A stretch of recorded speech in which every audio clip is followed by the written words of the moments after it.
The emergency alert pierced through the quiet hum of Research Station Omega-7, jolting Dr. Sarah Chen from her microscope. Red warning lights pulsed across her laboratory's pristine white walls as the station's AI announced, "Unknown vessel on collision course. Impact in 3 minutes." Sarah's fingers flew across the holographic interface, bringing up the external cameras. What she saw made her breath catch, a small craft, clearly damaged, tumbling end over end through space. Its design was unlike anything she'd seen in her 15 years of xenobiological research. "Computer, analyze vessel composition," she commanded, already reaching for her emergency suit. "Warning, vessel contains traces of Nexary alloys. Current diplomatic protocols prohibit interference with Nexary craft without explicit authorization." Sarah hesitated for only a second. The Nexary were notoriously isolationist, and their technological superiority made most humans nervous. But the craft's erratic movement pattern suggested its pilot was either unconscious or dead. Protocol or not, she couldn't just watch someone die. "Deploy emergency tractor beam," she ordered, rushing toward the airlock. "And get Dr. Martinez to prep the quarantine bay." The tractor beam caught the vessel just as it would have crashed into the station's outer hull. Up close, Sarah could see the damage was even worse than she'd initially thought. The craft's hull was riddled with precise holes, weapons fire, not asteroid damage. It took her team 20 minutes to cut through the damaged airlock. The acrid smell of burned circuitry hit her first, then the sight of him, a Nexary male, crumpled in the pilot's seat. His iridescent scales, normally a sign of high social status among his kind, were dulled with injury and stress. Dark fluid that Sarah recognized as Nexary blood leaked from multiple wounds. But it was his physical appearance that truly caught her attention. Unlike the perfectly symmetrical features she'd seen in official Nexary broadcasts, his face bore striking variations. One side of his cranial ridge was more pronounced than the other, and his scales showed unusual color patterns that rippled and shifted even in unconsciousness. "He's alive," she announced, medical scanner hovering over his chest. "But barely. These readings, they're like nothing in our database." Dr. Martinez appeared at her shoulder. "Sarah, we need to contact Nexary authorities. You know their laws about medical intervention by other species." "Look at him, James," Sarah gestured to the wounded alien. "These injuries weren't an accident. Someone tried to kill him. What if the authorities are the ones who did this?" Before Martinez could respond, the Nexary's eyes snapped open. They were silver, another deviation from the typical Nexary gold. More striking was the immediate sense of presence that filled Sarah's mind, not thoughts exactly, but emotions, fear, pain, desperation. "Please," he gasped in perfect standard English, "don't send me back. They'll kill me." Sarah felt the weight of the moment, knowing her next decision could impact not just this individual's life but potentially human-Nexary relations. The diplomatic protocols were clear. The safe choice would be to report this immediately. "Get me a stasis pod," she told Martinez instead. "And delete the last 30 minutes of external sensor logs." The Nexary's eyes widened slightly, and Sarah felt a wave of gratitude wash over her that she somehow knew wasn't her own. That's when she realized, the stories about Nexary empaths weren't just rumors. She was looking at one. And if the stories were true, she now understood why someone had tried to kill him. "I'm Dr. Sarah Chen," she said, helping him onto the medical transport. "You're safe now. Can you tell me your name?" "Kale," he managed, his silver eyes fixed on her face. "Prince Kale of the 4th House of Nexar." His expression turned bitter. "Though I doubt I still hold that title." As they rushed him to the quarantine bay, Sarah's mind raced. A Nexary prince, an empath, apparently cast out by his own people, this went far beyond a simple rescue. But looking at his injuries, at the obvious signs of systematic persecution written in his unusual features, she knew she couldn't have made any other choice. What she didn't know, couldn't know, was that this moment would later be marked in history as the catalyst that changed two civilizations forever. In the quarantine bay, Sarah worked quickly to stabilize her patient. Nexuary physiology was notoriously complex, their double-helix cellular structure making them resistant to most conventional treatments. But Sarah hadn't spent her career studying xenobiology to be stopped by complicated genetics. "Your body is fighting the synthetic plasma," she explained, adjusting the mixture. "I need to know if you have any genetic variations from standard Nexuary physiology." Kale's laugh was pained. "You could say that. I am what my people call Vieran, changed. A genetic aberration that occurs in less than 1% of births." His silver eyes met hers. "It gives us abilities they fear." "The empathic capabilities," Sarah said. "They're real, then?" "Very." His expression darkened. "And forbidden. To be Vieran is to be sentenced to death, or worse, complete genetic restructuring. I chose exile instead, but—" He gestured to his wounds. "My family had other ideas." Sarah felt another wave of emotion, loneliness, resignation, and underneath it all, a fierce determination. The feelings weren't overwhelming, but they were distinctly separate from her own emotional state. "You're projecting," she said softly. "I can feel it." Kale immediately drew back, both physically and mentally. The emotional presence vanished. "I apologize. It happens when I'm weakened. I should have better control." "No," Sarah said quickly, surprising herself with her vehemence. "Don't apologize. This is fascinating. In all our diplomatic exchanges, there's never been any mention of empathic abilities among your people. The implications for communication, for understanding between our species." She trailed off as she noticed Kale's expression. "But that's exactly why they want to keep it secret, isn't it?" "My people believe in perfect order," Kale said, his voice tight with suppressed emotion. "Perfect symmetry, perfect control. The Vieran threaten that order. We see too much, feel too much. We cannot be controlled." His hand clenched into a fist. "But what they fear most is that we can sense the truth about our leaders." "What truth?" But before Kale could answer, the station's AI interrupted. Multiple Nexuary vessels detected entering the system. "They are broadcasting an official query regarding a missing diplomatic vessel." Sarah watched the color drain from Kale's scales. "They found me faster than I expected," he whispered. Sarah squared her shoulders, already formulating a plan. "Computer, initiate privacy protocol Chen Alpha. Full containment, no external communications without my direct authorization." She turned to Kale. "Whatever truth you're carrying, whatever made them try to kill you, I'm not letting them finish the job."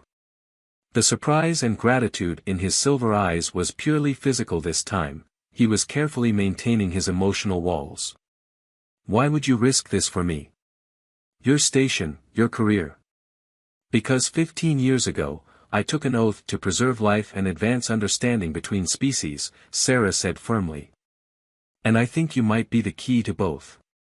As the station's alerts announced the approaching Nexuary vessels, Sarah knew she was committed. She'd just placed herself, and potentially the entire station, in the crosshairs of one of the most powerful civilizations in known space. But looking at Kale, at the evidence of systematic persecution written in his very genes, she couldn't bring herself to regret it. What she didn't realize yet was that this decision would uncover a conspiracy that went far deeper than genetic persecution, one that would challenge everything both humans and Nexuary thought they knew about their place in the galaxy. The Nexuary warships hung in space like polished obsidian daggers, their presence turning Research Station Omega-7's observation windows into frames for an increasingly hostile view. Sarah watched them from the quarantine bay, her fingers drumming against the medical console as she considered their options. 3 capital ships, Kale observed from his recovery bed, his voice stronger after 12 hours of treatment. House Varek's fleet. My sister spares no expense in her pursuit. Sarah turned from the window. Your sister sent those ships to kill you. Aura was always the perfect daughter. Bitterness crept into his voice. Perfect symmetry, perfect loyalty, perfect adherence to the natural order. When my abilities manifested, she saw it as her duty to cleanse the family line. The medical monitors beeped steadily as Sarah checked his vital signs. His unusual cellular structure was already adapting to her treatments, showing remarkable regenerative capabilities. These abilities of yours, she said carefully, you mentioned they helped you sense something about your leaders. What exactly did you discover? Kale's silver eyes darted to the door before he spoke, his voice barely above a whisper. Have you heard of the cordyceps fungus on Earth? How it parasitizes insects, controlling their behavior. Sarah felt a chill run down her spine. Are you saying? The Nexary High Council, the ruling houses, they're all infected by something similar. A parasitic consciousness that bonds to neural tissue. Kale's scales rippled with agitation. We Vieran can sense their presence. That's why they hunt us so ruthlessly. We're the only ones who know they're not themselves. Before Sarah could respond, the station's AI interrupted, priority transmission from Nexary command vessel. They are demanding immediate inspection of the station. Dr. Martinez's voice came through the intercom. Sarah, we need to talk. Now. She found Martinez in the main conference room, along with the station security chief, Colonel Rivera. Neither looked happy. This has to stop, Martinez said as soon as the door closed. Whatever you're protecting, it's not worth starting an interstellar incident over. They'll kill him, Sarah countered. He's a political refugee seeking asylum. He's a member of their royal family, Rivera pointed out. We have no jurisdiction here. He has proof their leadership is compromised, Sarah said, deciding to risk the truth. Parasitic organisms controlling their neural functions. That's why they're so desperate to find him. Martinez and Rivera exchanged looks. That's a hell of a claim, Rivera said slowly. Any evidence? Beyond his empathic abilities? Not yet. But dash. The station shuddered as something clamped onto their outer hull. Emergency lights flashed. They're forcing an override of our docking protocols, the AI announced. Nexary boarding party approaching airlock 3. Sarah's mind raced. How long? 5 minutes until they breach our containment. Colonel, Sarah turned to Rivera, what if I could prove it? Would you help us then? Rivera's military training warred with his curiosity. How? The parasites have to leave trace evidence in their host's blood chemistry. If I can get a sample from one of the boarding party. She left the implications hanging. Rivera checked his sidearm. I'll give you 10 minutes. After that, we do this by the book. Sarah ran back to quarantine. Kale was already standing, though shakily. They're here, he said unnecessarily. I need you to trust me, Sarah said, prepping a medical scanner. And I need you to tell me exactly what these parasites do to Nexary physiology. As Kale described the subtle changes he could sense, altered hormone levels, unique protein markers, Sarah programmed the scanner. They worked quickly, racing against the sound of boots in the corridor outside. The door slid open. 3 Nexary warriors entered, their ceremonial armor gleaming under the medical bay's lights. Their leader, a female with perfect, golden-scaled symmetry, stepped forward. Sister, Kale said quietly. Aura's perfect features showed no emotion. The aberration will be remanded to House Varek custody immediately. Sarah stepped forward, scanner hidden behind her back. I'm Dr. Sarah Chen, Chief Xenobiologist. According to station protocol, I need to clear any prisoner transfers with a medical scan. That won't be necessary, Aura said, but Sarah was already moving, the scanner humming to life. The readings flashed across her tablet. Kale had been right, Aura's neural patterns showed clear signs of parasitic interference. More importantly, the scanner detected something else, a localized electromagnetic field emanating from the base of her skull. "Colonel," Sarah called out, transmitting the data to Rivera's tablet. "Are you seeing this?" Rivera's voice crackled over the intercom. "Clear as day, Doctor. Security teams to quarantine, full containment protocols." Aura's hand moved to her weapon, but she was too late. The station's emergency containment fields sprang up, trapping her and her guards in separate energy bubbles. "What have you done?" Aura snarled, her perfect composure cracking. "Expose the truth," Kale said, stepping forward. "Show them, sister. Show them what controls you." As if in response to his words, something shifted beneath the scales at the base of Aura's neck. A dark, segmented appendage emerged, probing the energy field. Sarah heard Martinez swear over the intercom. The security teams entering the room stopped short at the sight. "By all the stars," Rivera breathed. "It's true. The Nexary people need to see this," Sarah said, already recording. "The whole galaxy needs to see this." But even as she spoke, alarms blared. The parasitic organism was somehow interfering with the containment field. "Energy fluctuations detected," the AI warned. "Containment failing in 3, 2. The field collapsed. Aura's weapon cleared its holster. And in that moment, Sarah Chen discovered that humans weren't the only ones capable of self-sacrifice.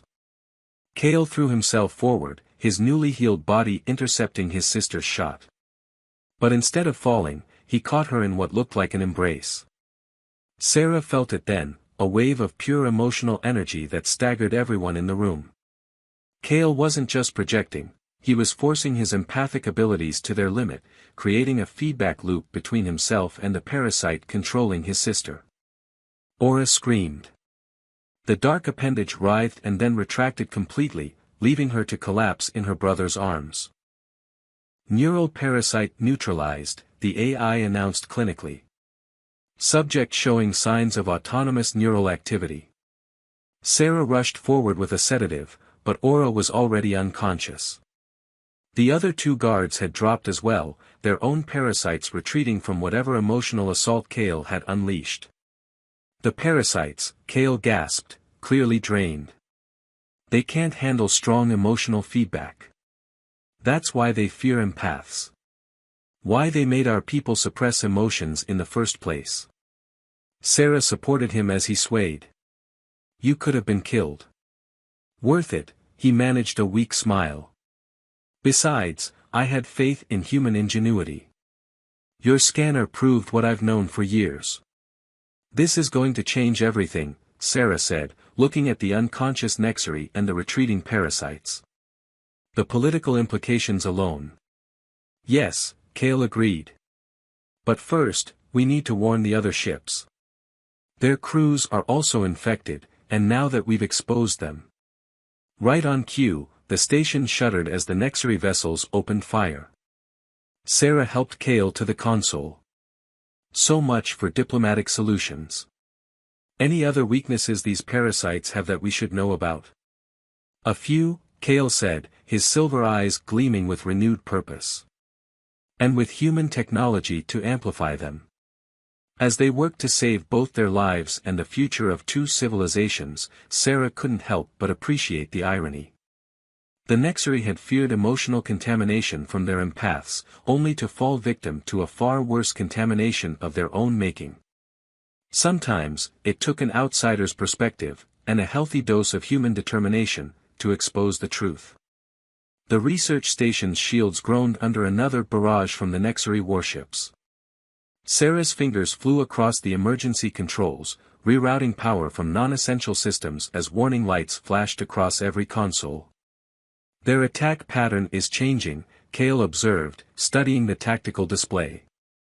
His sister Aura lay sedated in the medical bay, along with her two guards, all three finally free of their parasitic controllers. "They're not trying to destroy the station anymore. They're attempting to disable our communications array. They don't want us broadcasting the evidence," Sarah realized. She had already transmitted their initial findings about the parasites to Earth's Scientific Council, but the detailed data was still being compiled. How much time do you think we have? Minutes, at most. The parasites operate with a hive mind. By now, every infected Nexary in the fleet knows we can expose them. Kale's scales shifted color with concern. And they'll have called for reinforcements. Colonel Rivera's voice crackled over the intercom. Dr. Chen, we've got bigger problems. Our long-range sensors just picked up 6 more Nexary vessels entering the system. Heavy carriers, by the look of them. Sarah felt her heart sink. The station's defenses were barely holding against 3 ships. 9 would overwhelm them in seconds. But Kale's expression had turned thoughtful. Doctor, you said your scanner detected an electromagnetic field around the parasites? Yes, it seems to be how they maintain their neural connection to the host. Sarah pulled up the data. Why? Because Nexary ships use electromagnetic shielding to protect against solar radiation. If we could modify that scanner's frequency. His silver eyes met hers. We might be able to disrupt every parasite in range simultaneously. It was a desperate plan, but Sarah felt a surge of hope. This was what humans did best, improvising solutions with whatever they had at hand. We'd need to boost the signal strength by several orders of magnitude. The station's main communications array, Dr. Martinez suggested, joining them at the console.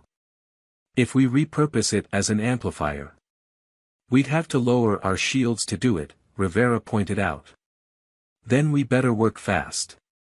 Sarah was already modifying the scanner's output frequency.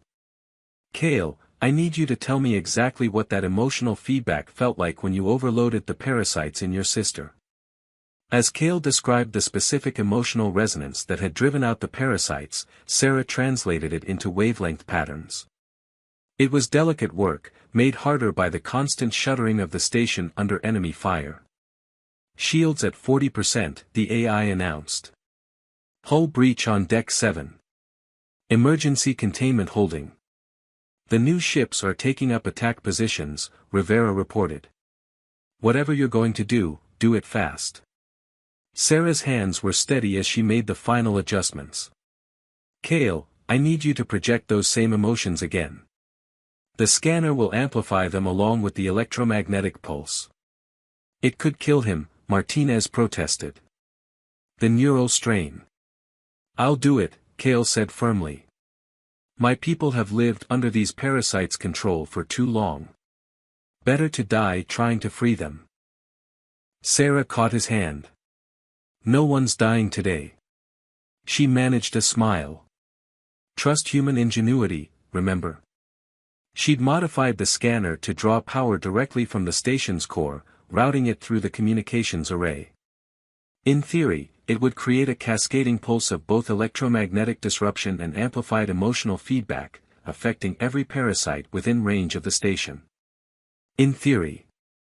Ready? She asked Kale, who had positioned himself near the modified scanner. He nodded, his silver eyes closing in concentration.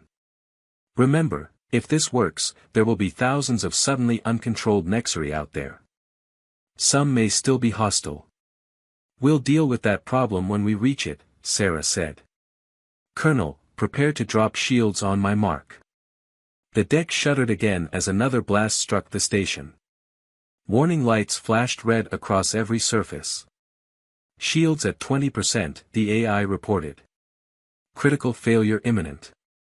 Now or never, Rivera said grimly. Sarah took a deep breath.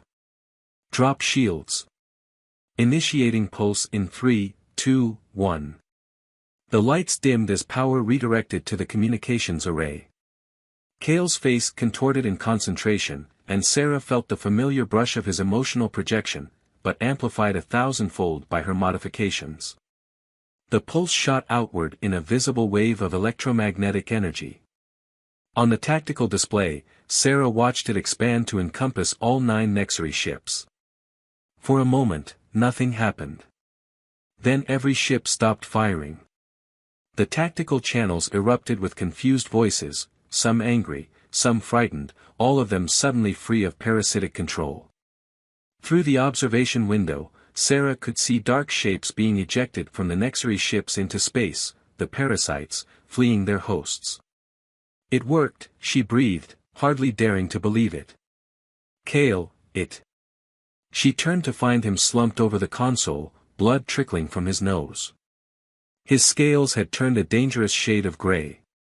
Medical emergency, she snapped, rushing to his side. I need a trauma team in the command center now. As she worked to stabilize him, the tactical channels continued to buzz with activity. The Nexary crews were regaining control of their ships, trying to make sense of what had happened. Some were already requesting to dock with the station. Dr. Chen, the AI interrupted, I'm detecting unusual movement from the ejected parasitic organisms. They appear to be congregating. Sarah looked up from her patient just in time to see it through the observation window.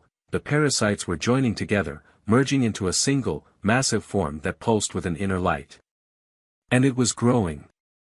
Tell me someone else is seeing this, Martinez said quietly.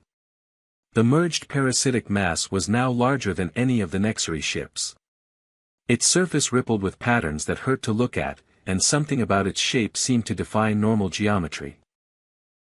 It's revealing its true form, Kale whispered, regaining consciousness.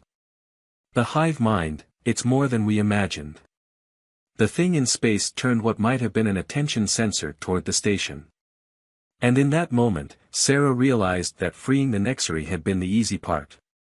The real fight, the one that would determine the fate of both their species, was just beginning. Get me a channel to Earth Command, she ordered.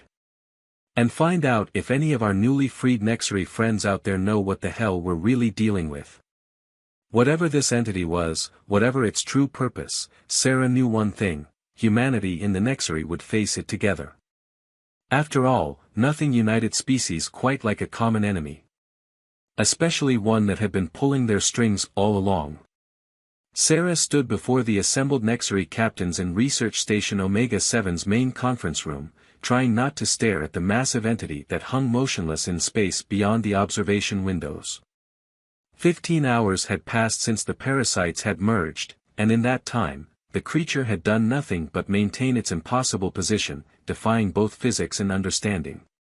What we're looking at, she explained, gesturing to the holographic display of her scanner data, is a collective consciousness that's existed far longer than either of our civilizations. Kale, still pale but standing, translated her words into the formal Nexary dialect. Though most of the officers understood standard English, protocol demanded official translations during military proceedings. His sister Aura stood at his side, her perfect features haunted by the memory of her possession. The parasites weren't just controlling us, Aura added, her golden scales dulled with exhaustion. They were preparing us. Changing our society over generations.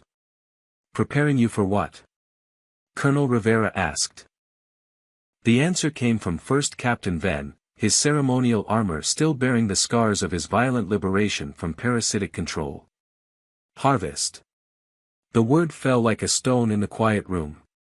They were cultivating us, making us perfect hosts. The suppression of emotion, the drive for symmetry and order, it wasn't cultural evolution. It was domestication. Sarah brought up new data on the holographic display. The parasites modified Nexary biology over centuries, gradually altering your neural architecture. But they didn't account for the emergence of empaths like Kale. The Varen were an unexpected mutation, one that could detect and resist their influence.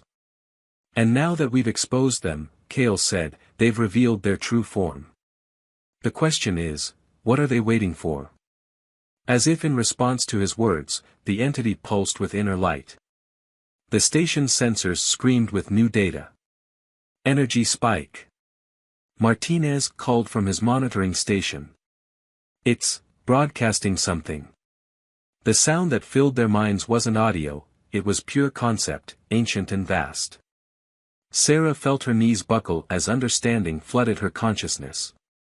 Beside her, the Nexary officers reacted similarly, their scales shifting in patterns of distress. Stars above, Kale whispered. They're not just parasites. They're scouts. Through the psychic broadcast, Sarah saw it all.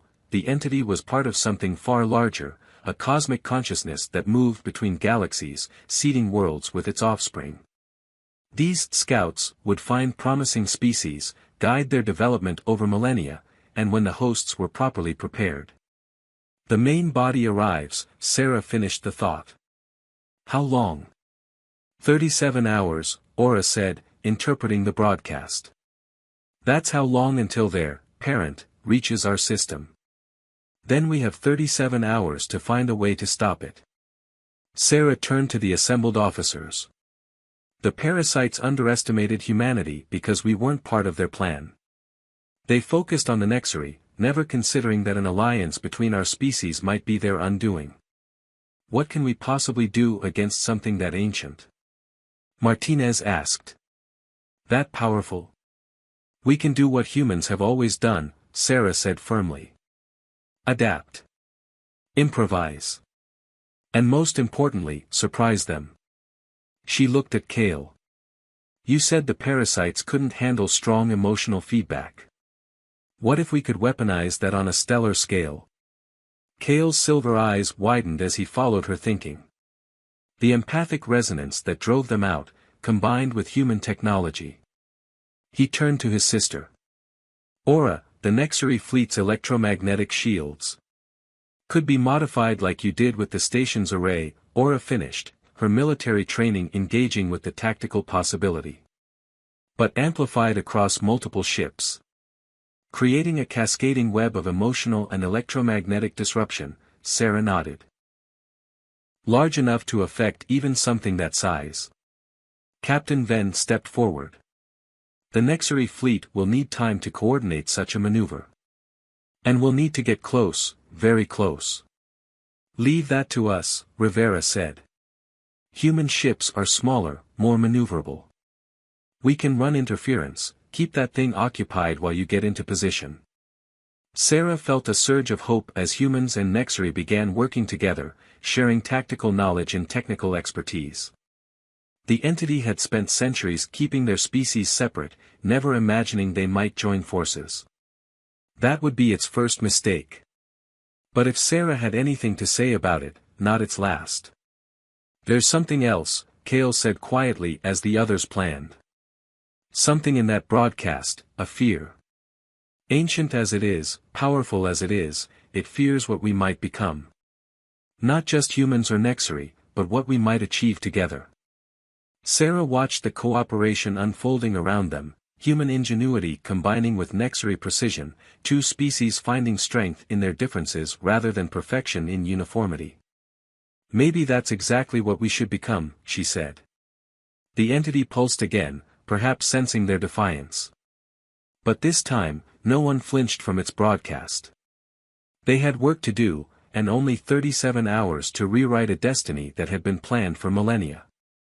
Sarah looked at her unlikely allies, human and Nexary, scientist and warrior, all united against a common threat, and smiled.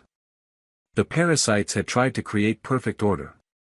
Instead, they had created the perfect resistance. The combined human-Nexary fleet moved into formation as the first ripples of distortion appeared at the edge of the solar system. Sarah watched from Research Station Omega-7's command center, her modified scanner interfaces showing energy readings that defied conventional physics.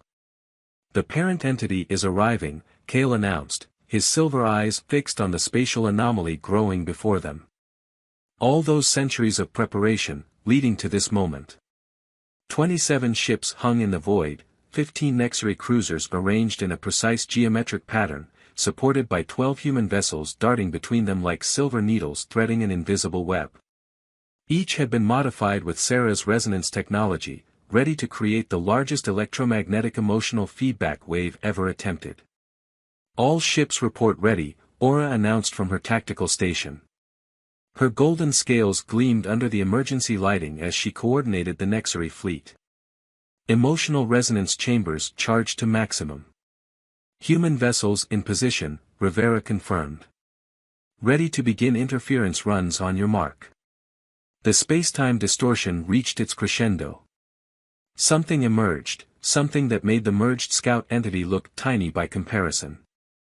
It unfurled like a flower made of impossible geometries, each petal larger than a planet, its surface writhing with patterns that hurt to comprehend. Mother of stars, Martinez whispered. The entity's consciousness brushed against their minds, ancient and vast beyond measure. Sarah felt its surprise at finding its scouts exposed, its carefully prepared hosts armed against it. Then came its anger, and its hunger. Now! Sarah commanded. The human ships burst into action, their engines flaring as they executed maneuvers that would have torn Nexary vessels apart. They danced through the entity's reaching tendrils, drawing its attention, making themselves targets while the larger Nexary cruisers moved into their final attack positions. Primary resonance wave charging, Kale reported. 70%, 80. The entity struck. 3 human ships vanished in bursts of light as reality itself warped around them. But they had succeeded in their task. The massive consciousness was fully focused on swatting these annoying gnats, ignoring the larger threat until it was too late. Maximum charge achieved. Aura shouted. All ships, release. The Nexary fleet lit up like newborn stars. The electromagnetic pulse merged with Kale's amplified emotional resonance, multiplied across 27 vessels. It struck the cosmic entity like a tsunami hitting a mountain, unstoppable force meeting immovable object. For a moment, nothing happened. Then the entity screamed. The sound existed in no physical spectrum, but every being in range felt it in their soul. The creature's perfect geometry began to fracture, its impossible angles collapsing in on themselves as the combined power of human technology and Nexary empathy tore through its ancient defenses. It's working. Sarah exulted. All ships, maintain the resonance field. But the entity wasn't finished. As its outer form crumbled, it released a final, desperate attack, a psychic blast that threatened to overwhelm every mind in range. Sarah felt Kale grab her hand as the wave hit. Through their contact, she understood what he planned to do. No, she gasped. The feedback loop could kill you. Trust me, he said simply, and opened his mind fully. Through their connection, Sarah felt everything, his determination, his hope, and something deeper. Something that had grown between them through all they'd faced together. He took her human emotions, so free and unrestrained, and combined them with his empathic abilities to create something entirely new. The station's modified arrays picked up their shared resonance and amplified it. The human fleet, so precisely positioned, reflected and magnified it further. The Nexary ships, their crews finally free to feel, added their own emotional strength to the wave. The entity's attack shattered against this wall of pure feeling, not just emotion, but connection. Understanding. Unity. Everything it had tried to prevent. Its massive form began to break apart, fracturing into countless pieces that dissolved into spacetime itself. The scout entity followed, its carefully maintained form collapsing as the power that sustained it vanished. In the aftermath, Sarah held Kale as he recovered, both of them watching the sensor readings confirm what they already knew: the ancient threat was gone. Not just driven away, but completely destroyed by something it had never anticipated, the combined strength of 2 species it had tried to keep apart. You know what this means, Kale said softly as the human and Nexary crews began rescue operations. Everything changes now. Both our civilizations. Sarah smiled. Good. They needed to change. She looked at the ships working together, at Aura coordinating with Rivera, at humans and Nexary moving past centuries of separation to help each other. Look at what we can accomplish together. The Council will resist, he warned. Even without the parasite's influence, there are those who prefer the old ways. Then we'll show them a better way. Sarah squeezed his hand. After all, that's what humans do best, imagine possibilities that nobody else can see. And now we have allies who can help us make those possibilities real. As if to prove her point, a Nexary cruiser executed a perfect rescue of a damaged human vessel, while human ships darted around helping to stabilize damaged Nexary systems. Two species, working together not despite their differences, but because of them. You know, Kale said thoughtfully, the parasites were right about one thing, they should have feared what we might become together. Oh. Sarah raised an eyebrow. And what's that? He smiled, his silver eyes reflecting the light of possibility. Something entirely new. The research station systems were already recording messages from both Earth and Nexar, demanding explanations, updates, assurances. The political ramifications would be enormous. The scientific implications, revolutionary. The cultural changes, unprecedented. But looking at the combined fleet, at the crews who had faced cosmic horror together and emerged stronger, Sarah knew they would face it all the same way they had faced the entity, together, drawing strength from their differences, finding unity in diversity rather than conformity. It wasn't the future anyone had imagined. It was better. And it was just beginning.